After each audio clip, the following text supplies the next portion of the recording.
Good afternoon, everybody. Thanks for joining us. Welcome to our webinar, Vision, Values, Voice, Messaging for Lasting Change. My name is Bridget Whalen. I'm the Manager of Training and Engagement at the Opportunity Agenda, and I'm going to moderate today's discussion.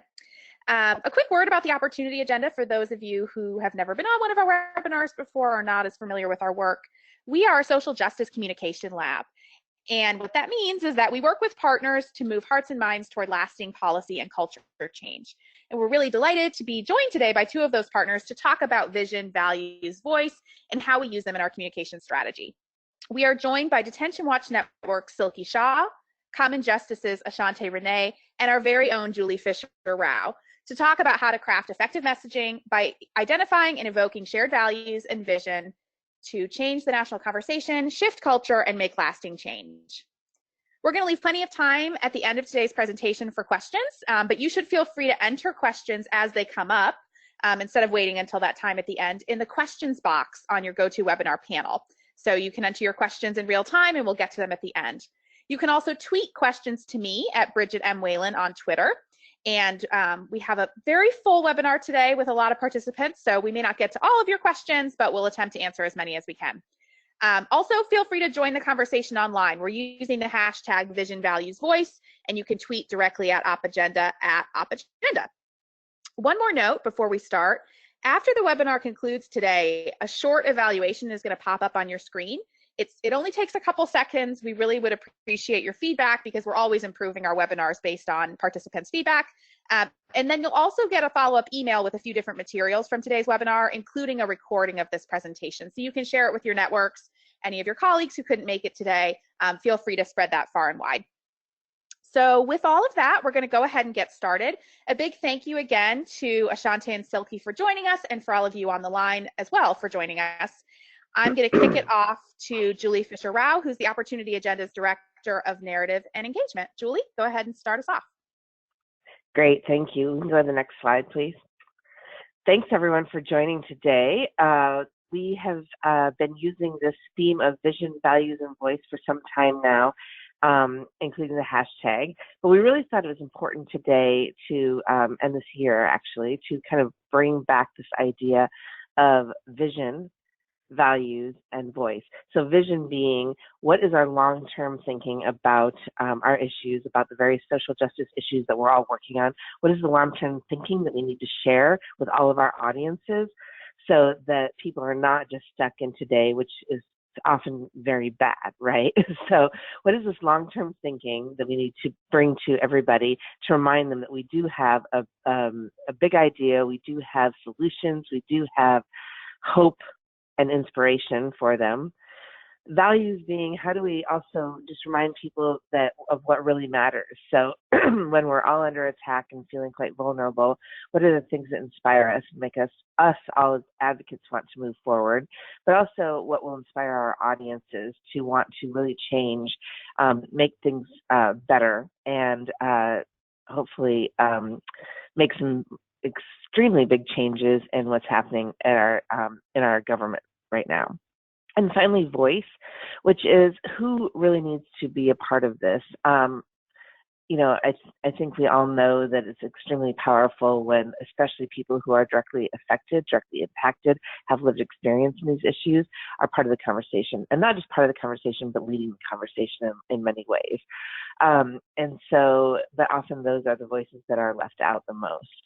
So we just need to make sure that we are, you know, being strategic, being long-term thinkers, rooting everything in values, and then making sure that we're finding the right people to tell these stories. So that's what this webinar is about today. What you're looking at on the screen is, excuse me, a little bit of a cold here, but what you're looking at on your screen is a mural that is on the side of a excuse me, clinic in Los Angeles. And what this represents is a vision. This is a long-term vision of what it takes to make a healthy community. And this, you'll see that the clinic is on here, but in addition to what makes a healthy community is not just literally healthcare, but also a really good public education, good schools. You have thriving businesses in the background. You have performing arts. There's a playground and green space.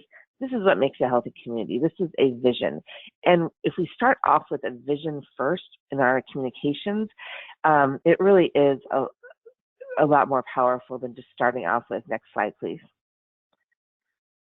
With starting off with a smaller piece of the vision. So this, for instance, represents maybe the slide on 7th Street, right? So it's like, maybe I want to come and talk to you today about how the slide on 7th Street is broken.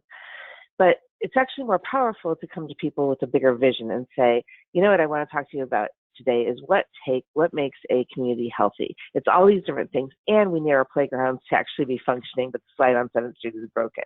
But if you just go in there and start talking about a playground alone, a very small piece of that vision, it's just less powerful, and it doesn't bring as many people into the conversation, and it's less long-term thinking. And so often today, I feel like what we do is we go around and we just start talking about the slide on 7th Street instead of telling people how that fits into our bigger vision.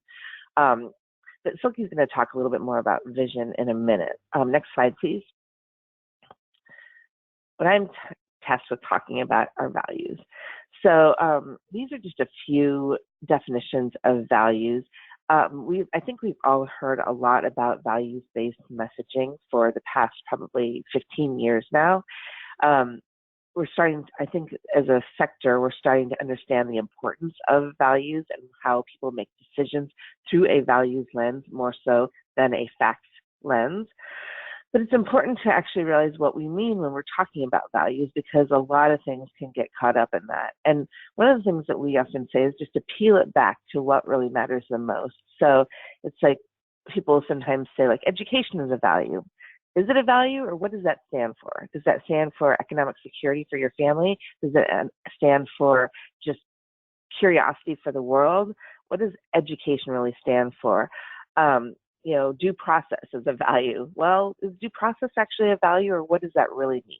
Does that really mean just basic fairness? Does that mean making sure that we live up to the principles that are in our Constitution? So there's a lot of different ways to try to make sure that we can peel back everything to the basic values, and so that we're really talking to people in a way that they understand, that they get. Next slide, please. And this is important because we all have values. It's one of the things that we all share.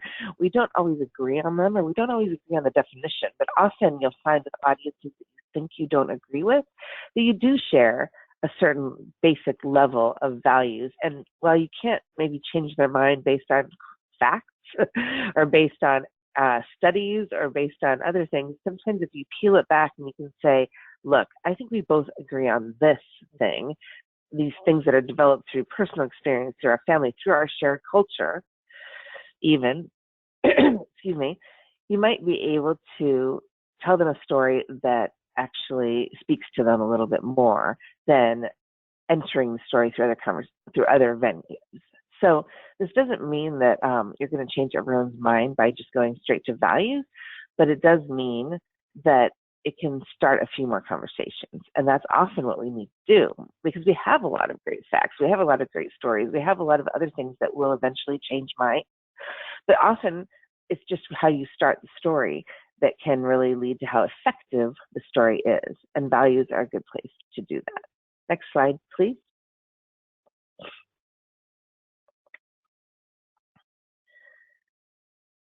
And the reason that this is so important is because this, as we all know, as many of us know,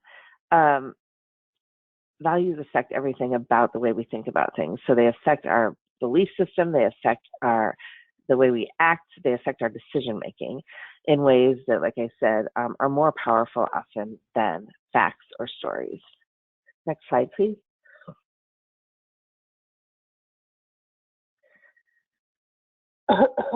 Excuse me. So one of the ways that we talk about this is in this kind of hierarchy, thinking that often there's a lot of folks who will start the conversation at this bottom level where it says policies, and we'll start talking about very specific policies right off the bat.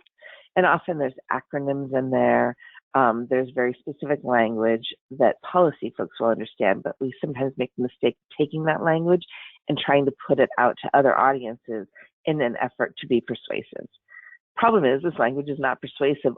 Problem is, this language is not meaningful, really, and therefore not persuasive to audiences. So in an attempt to understand this, sometimes we will go instead to this middle level issues. And we'll say, I'm here today to talk about affordable housing. I'm here to talk about immigration. I'm here to talk about tax policy, whatever your specific issue might be. We use that instead because it's an easy word to use. It's an easy place to go. Problem with this is that there's a lot of baggage attached to most of these words. There's a lot of stories that go on in people's heads already around these specific words. So, for instance, if I'm going to talk about affordable housing, we've seen in some research that when you say that to people who kind of lean to the left, they will hear affordable housing. Isn't that about all those failed housing projects from the 70s? Cabrini Green in Chicago, for instance, or whatever might come into their head. When people that lean to the right hear affordable housing, they immediately think government handout, and so something I don't support. Excuse me. But if you can enter conversations through this values level, the top one, and say instead, I'm here to talk to you about community. What does it take to have a healthy community? What do we need? One of the things that we need is to make sure that folks who work here can afford to live here. So teachers and firefighters, police officers, everyone who works here can actually afford to have a home here. And others who also deserve a home because housing is a human right? And now I'm talking about affordable housing. But I've entered it through the community lens. You could also enter it through the human rights lens. You could enter it through a number of different values lenses that would bring along a lot more people than just going straight into affordable housing or any of the policies that do support affordable housing. That's not to say that these things aren't important, because they are. It's important to get to the policy level. It's important to tell people what we need to make these things happen. But the flower over here kind of represents the order that you would want to introduce things to people by. So when you hand someone a flower, you don't hand it to them stem first, right? You hand it to them with the flower because that's what people like and that we all agree is attractive. And values can kind of stand in for that. You want the flower first, and then we need the stem and the leaf for the flower to survive, as the message needs the issues and the policies in order to actually be meaningful. But if you can start with the flower, you might bring in more people. Next slide, please.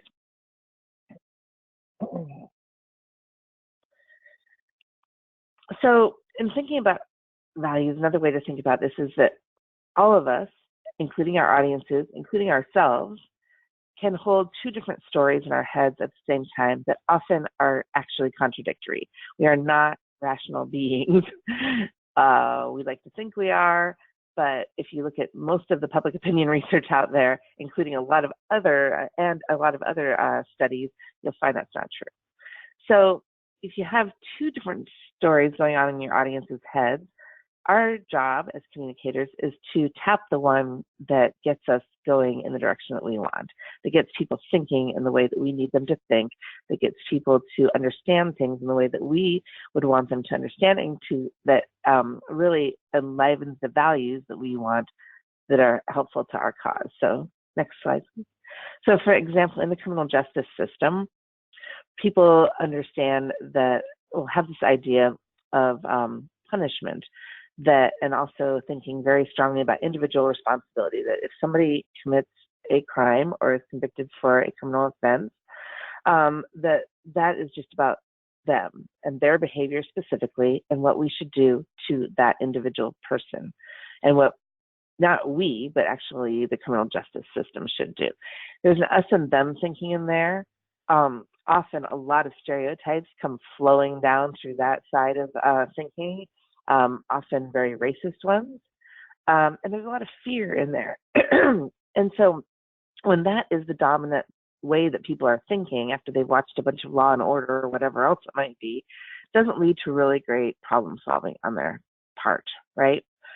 But they also, if we remind them, can be thinking about instead the idea of prevention, about being pragmatic, about all of our responsibility for making sure that there is less criminal activity on one hand, but also more safety, that everyone feels safer. And what does that really mean to communities? That there's also, if things have gone awry, that there's a possibility to start over, that people are deserving of redemption and a second chance.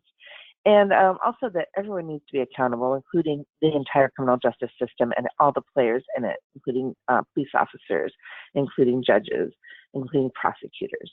So people can have both of those ideas, excuse me, but like I said, as communicators, it's up to us to really tap the right one. Next slide, please. And the same is true with immigration, which is my next example.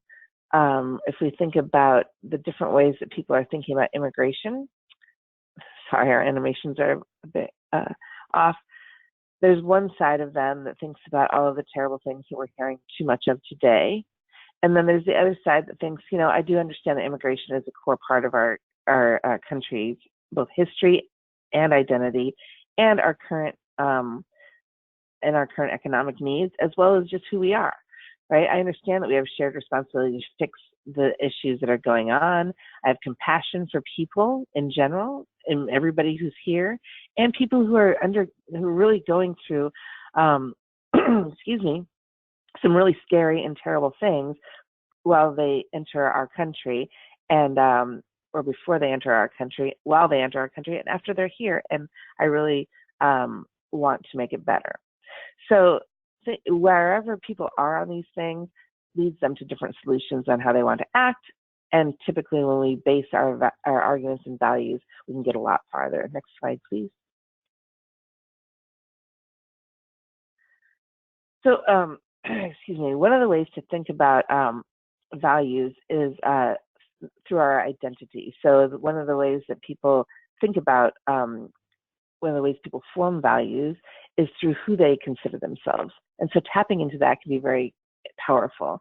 So for instance, talking about people's, if they have pride in where they live, in their state, you can say, as Californians, we often lead the charge on progressive policies. And so this is another thing that we need to lead the charge on.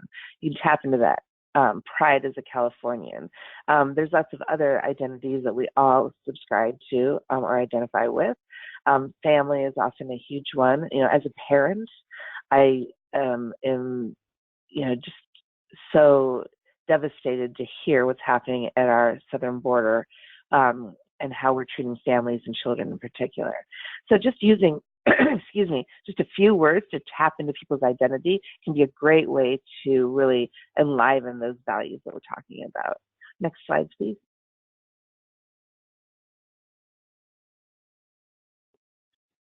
And finally, one of the ways, strategic and practical ways that you can use this values first language is through this structure that we use called VPSA, which stands for Values, Problem, Solution, Action. So it really means start with values. That's why your audience cares. That's tapping into their identity, tapping into the side, the side of the argument that we want them to be, thinking about before we start our argument. And it's the nice part of the flower, right? And then we move quickly, or we move to the problem. So the problem needs to be framed as though it is actually violating our values. So tying those two together, this is why this is a problem, moving straight to a solution, because we can't just burden people with problems without telling them something to do with those. And hopefully we've seeded the path so that they are more in the mood to hear about our solutions than those who are arguing against us. And then an action, what can they do? What can they concretely do to make this happen? So this is just one way to think about how to build a message, but it reminds you to consistently keep values in play. Next slide, please. And there's the flower again. Next slide. Thank you. So that's my piece of this, and I apologize again for the voice, but really looking forward to hearing from our guests, Silke and Ashanti. Thanks. Thanks, Julie. Our next speaker is Silky Shah. She's Executive Director at Detention Watch Network. which envisions a world without detention. So Silke is going to talk a little bit about vision. Silke. Hi, thank you so much for inviting me to this. It's always great. I've been working with the Opportunity Agenda for several years now, but it's always great to get the, a sense of the VPSA again and sort of inform our work. And it's played a huge role in sort of how we've developed our messaging over the years. So yeah, maybe go to the next slide and I can give y'all a little bit of a background on just like how we kind of came to our current mission and vision, and then what that looks like in practice for our work and how we develop our messages and what we're putting forth. And so a little bit, our mission's right there. So Detention Watch Network, we're a national coalition building power through collective advocacy, grassroots organizing, and strategic communications to abolish immigration detention in the United States. We're actually a coalition that's been around for over 20 years now and has had formal staff for about 15 years. And a lot of what, for a long time, what we were trying to do is just sort of educate folks about what was happening with the detention system, and then eventually tried to influence what was happening and sort of move towards less detention. And then in 2012, we actually came together with our membership to sort of think through what would it mean if we thought about like detention not being something that exists. Is that something possible? And I think, in general, obviously in the immigration world, lots of folks who are coming from a legal background, a lot of folks who are just sort of seeing the tea leaves and wondering, like, is this even possible? But also being really clear that what we want to do is get to this place. And so we actually adopted a vision of a world without detention in 2012. And I think we had some concerns that we were going to lose members and, are people going to be okay with this? And actually we didn't lose any members, and we've actually grown significantly since then. So that's a testament to, as you sort of lead with vision, people want to work with you, people want to continue engaging in this work. And so that's our mission. In terms of our vision, which is the next slide. Oh, back one. Okay. So, the mission that I had just read to y'all is something that we adopted last year in 2018, actually, just to be really explicit. Like, our mission is to abolish detention, and this is the way that we're going to do it. But in terms of our vision, sometimes it's a little hard to think about vision in the context of something that's so connected to other systems, other movements, and like the possibility of ending detention feels both important in understanding there's all these other things that are at play that contribute to the fact that we have the detention system we do now. And so one thing that's always been really clear is that we just believe everybody should live free and also move freely. That felt like an important component to incorporate into our vision in 2018, just in terms of conversations about what's happening with the border wall and, increasing refugee populations, just being really clear about that's a part of it. It's not just getting rid of the cage, but also allowing people the freedom to travel, move, go where they need to go. But then beyond that, I think one thing that was really critical for us was this question of other movements and how they intersect. And so here, not just this sort of question about living and moving freely, and also a world where racial equity is the norm and immigration is not criminalized. Understanding that our struggles in a struggle for racial justice, and that, the criminalization of immigration is something that's really been happening for some time and continues to grow. So acknowledging that, but then beyond that, understanding that specifically sort of bigger conversations on police violence, especially towards Black people in the U.S., and mass incarceration and the disproportionate attention on brown and Black folks is really something that is a part of the struggle. So it wasn't, in a lot of ways, one of the things that we wanted to do after this strategic plan or strategic framework that we moved forward with is, let's have those conversations with our members. We know that these things exist. We know these things are a part of the work that we do. We want to make sure we're accountable to these movements, and that gets a little bit more into our values. But also we need to have discussions on what that looks like. And so a lot of our strategic sort of direction and intention is to really advance that work for our organization. So that's really the vision, really clear. Everyone lives and moves freely. We don't believe anybody should be detained. And we also understand all these other things are happening, and we want to make sure those things don't get worse. So what does that look like in practice? So maybe we can go to the next slide. So this comes up all the time, and I feel like, you know, in a lot of ways, people want to, you know, like it's sort of understandable, right? So one thing is you're being treated a certain way. You want to be like, well, why am I being treated this way? I'm not a criminal, or I'm not an animal, or I'm not any of these things. And it's sort of understandable to go to this sort of like, hey, they're treating me in this way that I'm not deserving of. I think there's a bunch of issues that come up with this. One, and purely from like a messaging standpoint, often whenever you say, I am not this thing, people ignore the I am not part and just focus on the thing, right? So it's actually just like not good messaging strategy.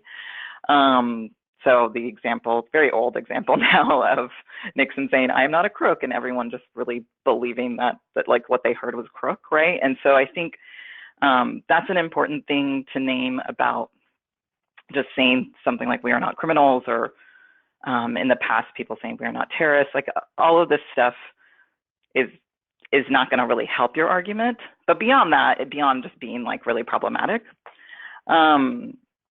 But then in terms of, you know, one of the ways that this has become a little bit more sophisticated is that there's been all these studies now about criminality within different communities. And one of the things we hear all the time is studies show immigrants commit less crimes than U.S. citizens. And therefore, you know, this sort of take that people have that allowing for immigration equals more crime is invalid. So while that may be true, I think one of the things, and this is the reason why the sort of vision and values piece really comes up for us, and accountability to our vision, one of the things that ends up happening by saying that is you just start really reinforcing anti-Black racism. So when you say immigrants commit less crimes, well, in people's minds in the U.S., who does commit crime and who is disproportionately targeted by the criminal justice system? And so that's something to keep in mind. But then beyond that, and this really gets to vision,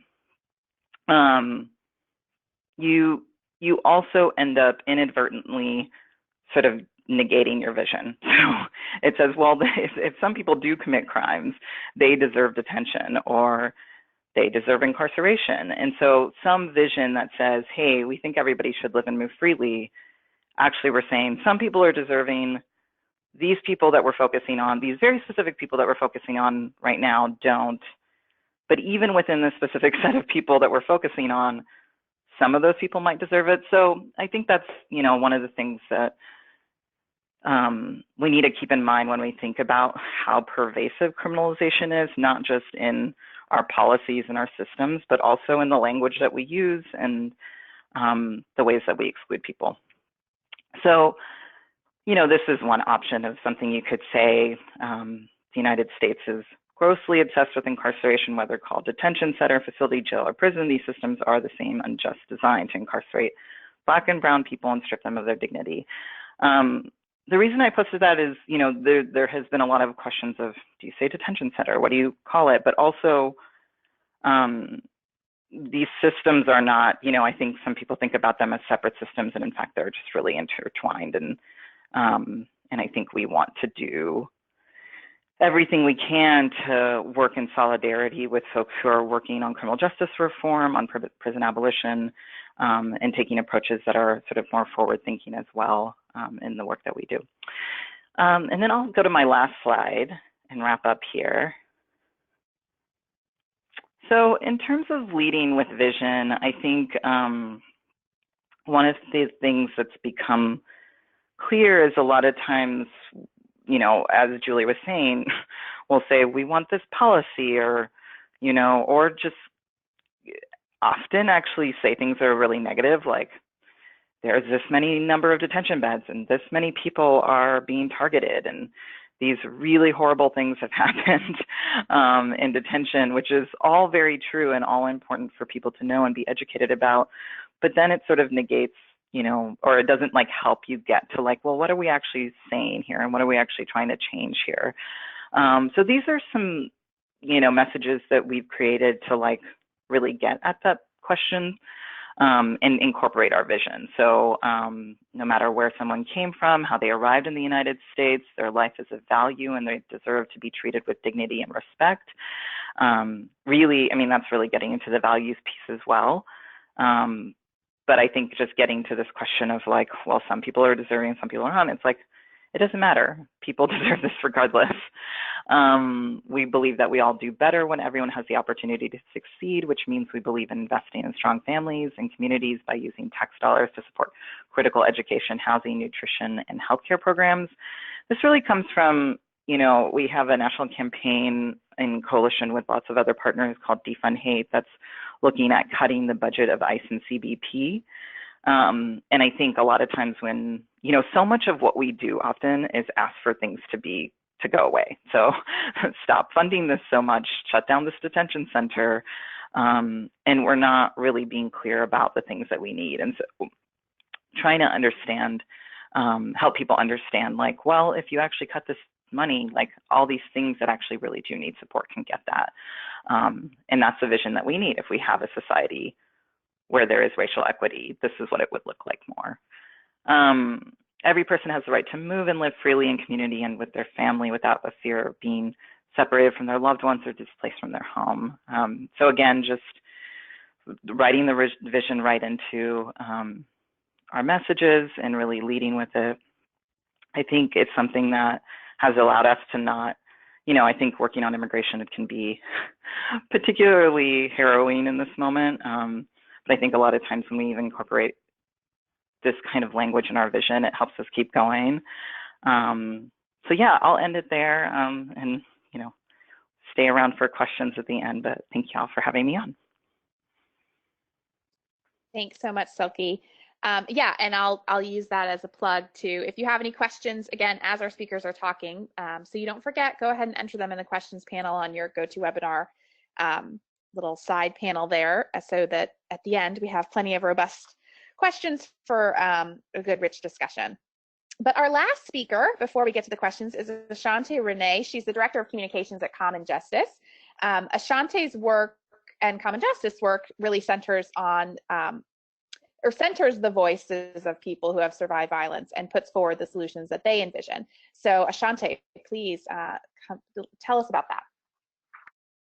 Thank you. Good afternoon, everyone. Thank you, everyone, on the Opportunity Agenda for this chance to speak about our work and just to share how we're all partnering together. And thank you for the resources that you're providing. That's really what this is about. We're all in our respective social justice reform work, trying to move the needle, trying to make change. And I am a firm believer that VPSAing everything just makes the communication work that much easier, that much more succinct, and just gets us through the wall that much faster. So thank you all again. You will hear in part of what I'm sharing the echoing sentiments of both Julie and Silke, because again, we have all via VPSA'd the work that we're doing. And so I'll be reiterating some points there. Starting off, Common Justice. We develop and advance solutions to violence that transforms the lives of those harmed and foster racial equity without relying on incarceration.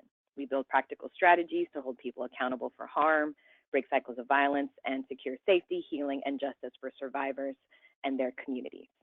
So Common Justice is the first alternative response to incarceration and victim service program in the nation that focuses on violent felonies. And part of our charge as the communications department is shifting the cultural narrative around our response to violence and our response to incarceration.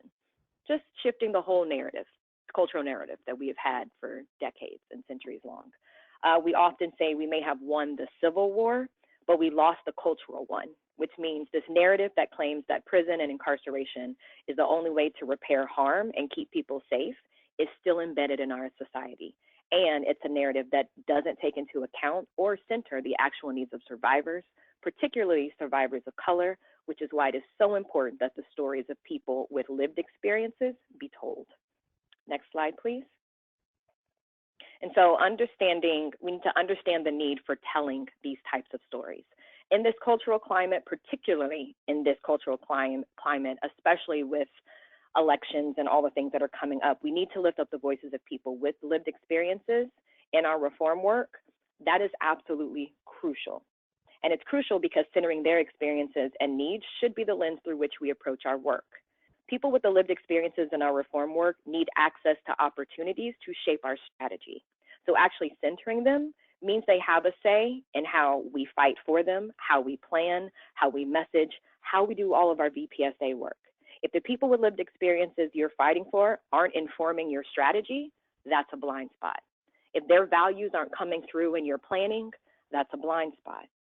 We also need to be creating outlets that that amplify the voices of those who have been systematically silenced. Now, I say that instead of saying we're going to give voice to the voiceless, because no one is voiceless.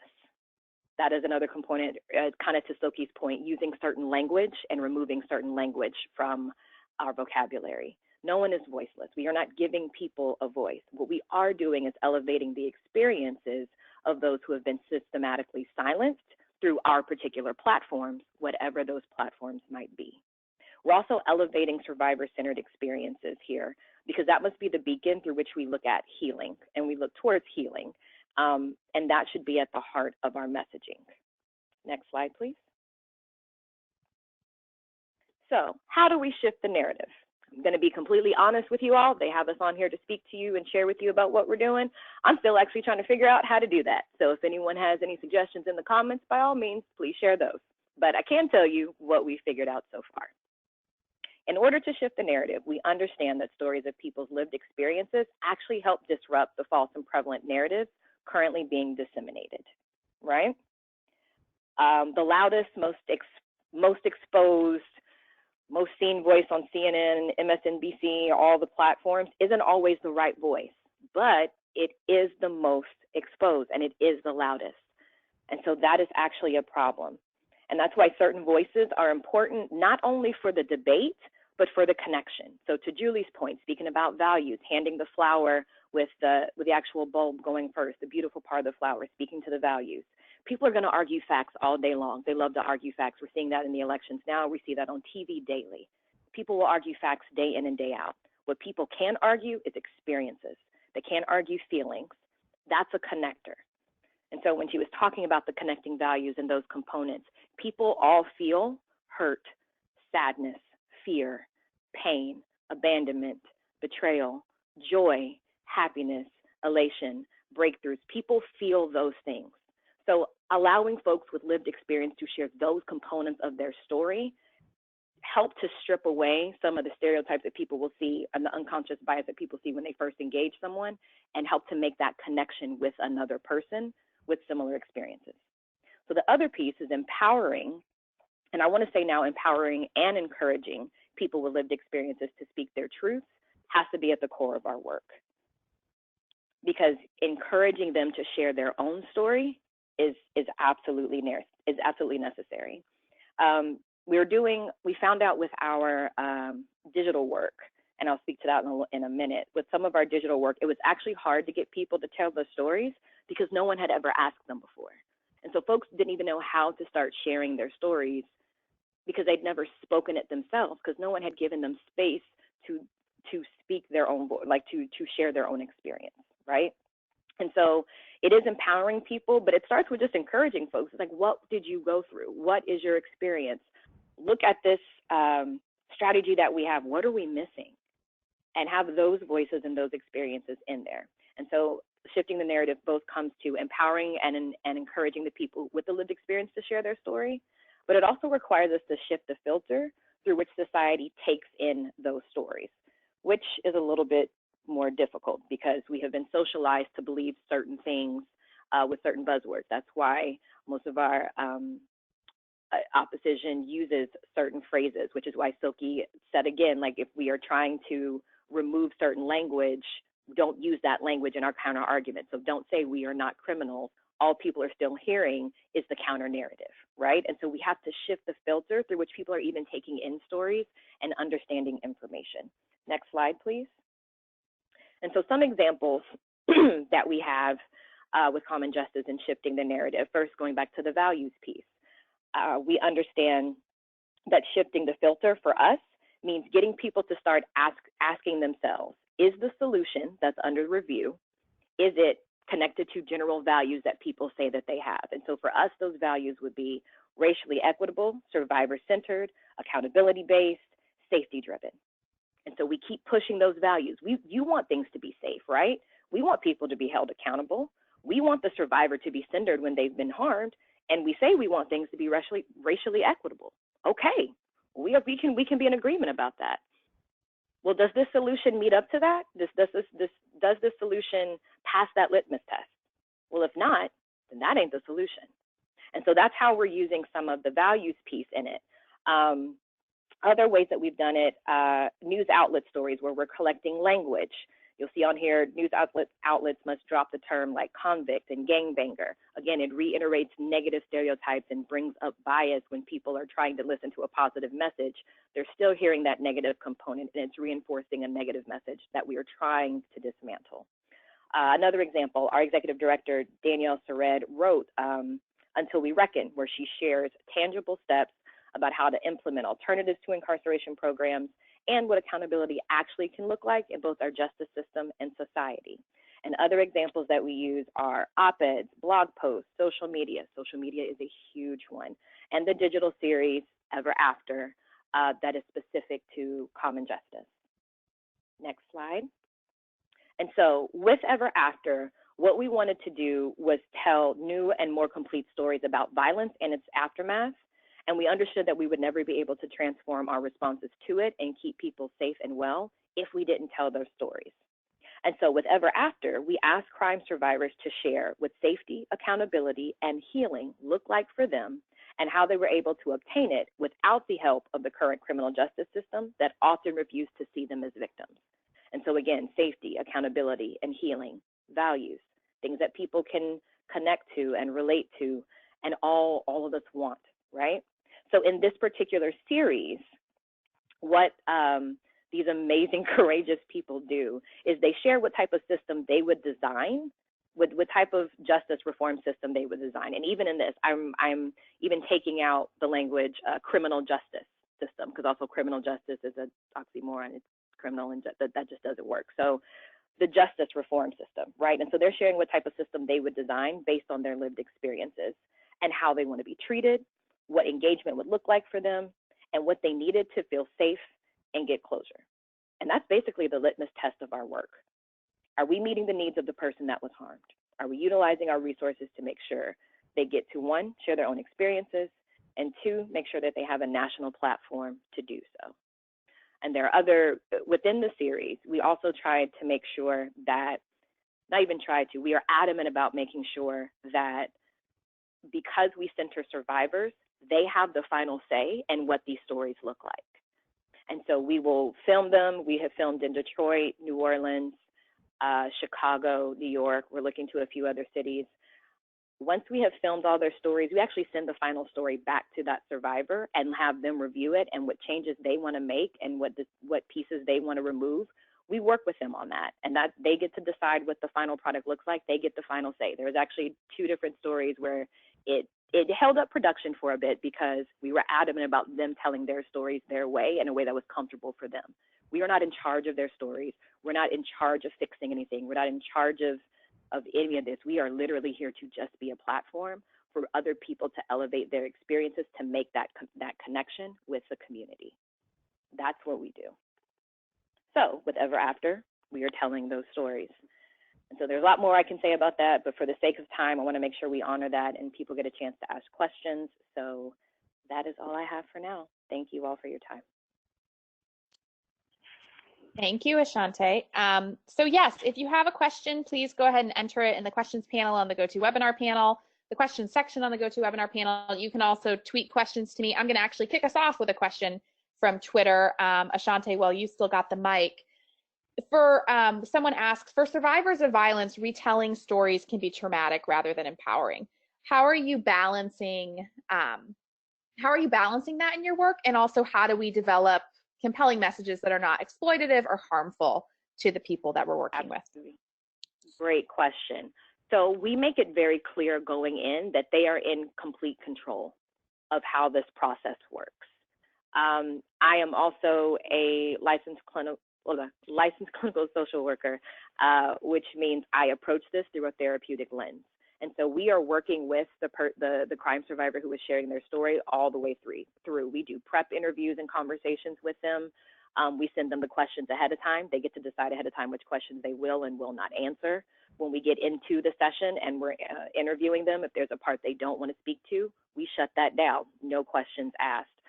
We constantly do check-ins with them. We ask, do they have a trauma-informed plan after? If they would like for us to help build one with them, we can, because we're very adamant about not telling these stories in a way that produces trauma porn, right? We don't want to reiterate, look at this harmful thing that happened to these people of color, because then that also reiterates a negative stereotype that just brown and black people are just more resilient and we can just handle more pain, which we ultimately don't want to be saying. We want to say we deserve to be crime survivors like everyone else. We don't want to have to be super hurt or superhuman. We just want to be able to be crime survivors like everyone else and receive the same care. And so we're very intentional about the prep that happens before, the time that we're with them during, and the post work. We check in with them after. And again, like I said before, they get to have the final say on what their story looks like going out on these platforms. Great. Thank you. Another question from our audience, and I'll kick this one to Silke first, but Julie and Ashanti, feel free to weigh in as well. How do you think about using emotion in your storytelling work? And the asker gives the example of, eliciting the right emotions in your audience, pride and joy instead of pity or shame as one example. Silke, can you take that first, using emotion? Yeah. No, I mean, I think that's also something that's difficult, because you want to be honest about the stories, and the stories of people in detention, the experiences that they have are really harrowing. And so I think you want to do like a lot of sort of what I said towards the end of my talk, leading with vision and thinking about somebody who maybe has has had a conviction, has served time in a prison, but then also ends up in detention. It's like you want to talk about them as a whole person. So what does it mean for somebody to be, whether they have a family or whether they have like what type of work they enjoy doing, what type of community activities, et cetera, like thinking about them like living their life. What would it look like, not just if they were in a detention center where they weren't getting medical care or the services they needed, or having terrible food and working for no wages, like what could it look like otherwise? And so I think it's sort of visioning, imagining something different. And then also, I think a lot of times it's like finding, like so many of the people that we work with who have been in detention find ways to find joy and telling, like them telling their stories, as Ashanti is saying, but also like, like we need to be able to laugh about this stuff. We need to be able to like show each other's personalities. And so I think bringing that out as much as you possibly can is also really critical. Great, thanks. Anyone else want to add to that? Yeah, this is Julie, and I would just say that in addition to what Silke just said, I think that when using emotion, one thing that's important to remember is that not all emotions are equal. So once something like fear has been evoked, for instance, you can't just like slap hope out there and be like, all right, now we've countered it and everyone's good, because fear is very powerful and there's a lot of reasons for that. Some which are self-preservation reasons. And so when thinking about countering something as prevalent and powerful as fear, it's really important to think about strategy, which is really to have a constant drumbeat of something other than fear, something more hopeful, something better, because just a few targeted messages won't do the trick. And that's hard for us because a lot of us are out there pointing out different problems and often, talking about the negative side of things, talking about things that will often make people more fearful. So just trying to remember, even if it's not us that are able to do it, how to highlight other folks who are showing more powerful things, things that can counter fear about, you know, pride and diversity, pride of the kind of country we should be, that we want to be, that we can be if we all go in the right direction, pride of, you know, the basic values that we all share about decency and respect and human dignity and all of those things. Just having a constant drumbeat about why all of those things are so important is one of the things that can counter fear, but it has to be constant, it has to be persistent. We all have to be highlighting those things. Otherwise, unfortunately, sometimes the fear narrative will break through. Great, thanks, Julie. Okay, another question from our audience. How do we change the narrative around these issues while still using language that audiences will recognize? So they are specifically referencing Ashante's point about talking about the criminal justice system and how that's kind of an oxymoron. We should be calling it the justice reform system. Will audiences who are not as engaged in this work even recognize that as being the same thing that we're trying to talk about and that we're trying to reform? So how do we use new language without confusing people who are not engaged in this work on a day-to-day basis, I think is the crux of the question. And I'll kick it to Ashanti first, but again, anyone else is free to weigh in as well. I have some good questions. Okay. That's actually a really good question. And it's my answer for that would be, so it's not one-size-fits-all messaging. So you also have to be mindful of who you are sharing the messaging with. If it's the ones or twos or like people who are just entering into the work that you're doing and you're trying to convince them and shift a thing, you can say justice reform system and people will know that you're talking about the criminal justice system based on some of the language that you were saying around it and the context for it. People actually can use context clues pretty well to figure out what you're talking about. You can also play it to your strengths. You can say old language. People love a listicle, right? So old languages, things we used to say. New language, how we're going to start talking about this, and let that be part of the messaging that you're putting out there as well to put people on notice. People love a new trend. People love a new word. People love a new vibe. Play into that depending on what audience you're dealing with, which group, which age group, which group is like your ones and twos who are like really bought in, or your threes or fours who are like you're still trying to convince them of a thing. So it really is not a one size fits all. It does require you to use a little bit of strategy. Sometimes you will use some of the language just maybe once or that phrase once as an introduction to a point. Other times it's not worth it, particularly with Silke's example, like don't use the phrase criminals if you were trying to say you're not criminals. Speak to the positive of what we're focusing on, stay in the value place. Thank you. Anyone else want to weigh in on that? Great. This is a great question. We're getting really great questions from the audience. Thanks, y'all.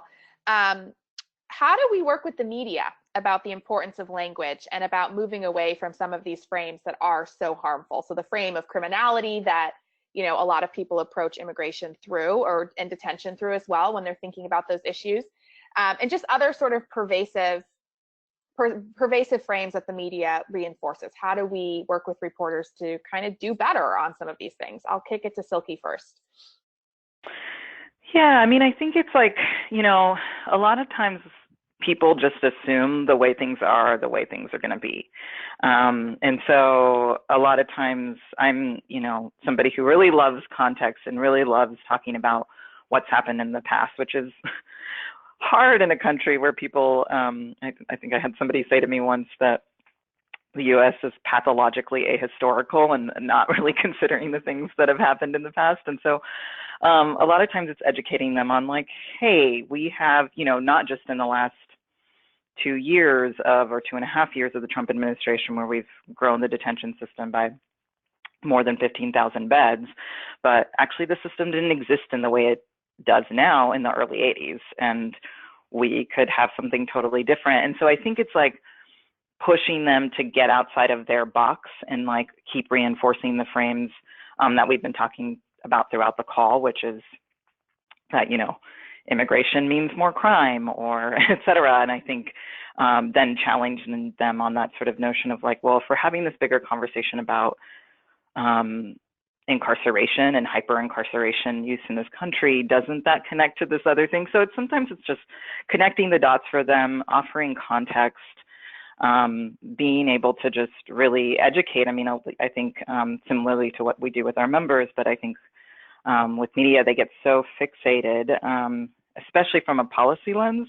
And so it's zooming out a bit and then saying, okay, here's a policy that's going to get us closer to there, and maybe some of these other policies are going to keep us where we're at.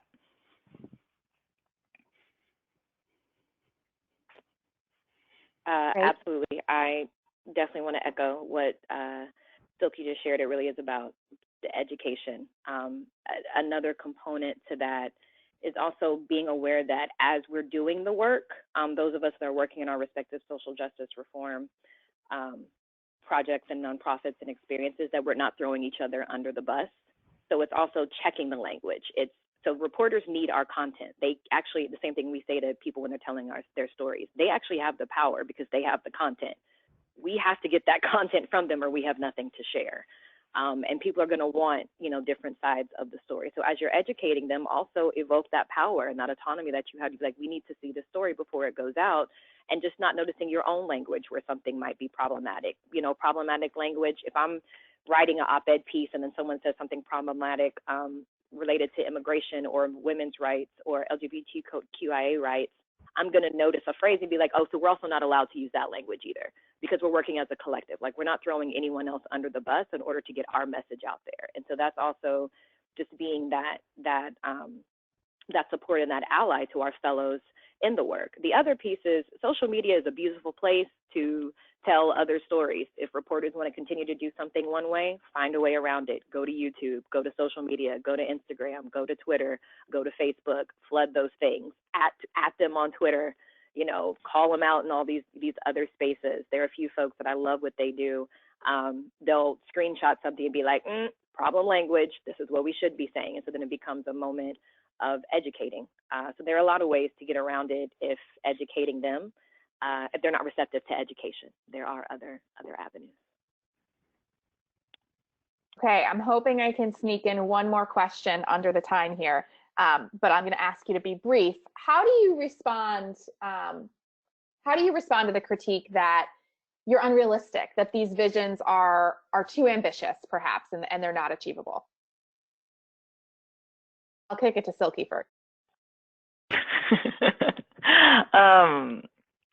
Yeah, I mean, I think actually similar to my last question, which is like, hey, things change. It's possible. Change is possible. And honestly, if we keep just being held down in like what we think is possible in this moment, we're never going to get to where we want to go. I think that's true of social movements throughout history, and I think that's true of now. I actually think the big silver lining of this moment is actually people are visioning way more than they were a few years ago, and that gives us a lot of opportunity. And so, yeah, like, honestly, like, we're not going to get anywhere if we're not actually visioning. Yeah. For people who say that, I say, well, thank you for sharing. Thanks for your time. Thank you for sharing your opinion. Because like Silke said, people are envisioning a different world. And so the ones that those are the people we're trying to inform, and we're trying to shift the narrative with them. Those are curious. Those are the ones we're focusing on. The people that are telling us we're completely unrealistic, thank you. I hope you have a wonderful Wednesday, and keep it moving. All right. I love that as the final word. Well, thank you all so much for joining us today, and a huge thanks to Ashanti, Silke, and Julie for sharing their knowledge with us today too. We're going to close it out here. A big thanks to the Opportunity Agenda staff who were neither seen nor heard, I guess, on today's webinar, but that's Elizabeth Johnson and Rachel Reyes. Thank you so much for your support. And if you have any questions about today's material, please feel free to reach out. You can reach out to me, or you can reach out to Elizabeth Johnson, who you got all the registration materials from. Again, we're going to be sending a link with the recording of this webinar. Please feel free to share that far and wide. And then lastly, a reminder that as you close out, you're going to have a short evaluation pop up, and we ask you to please provide your comments and feedback. We really do take those into consideration as we're planning future web content. So thank you again so much, and everyone have a great day.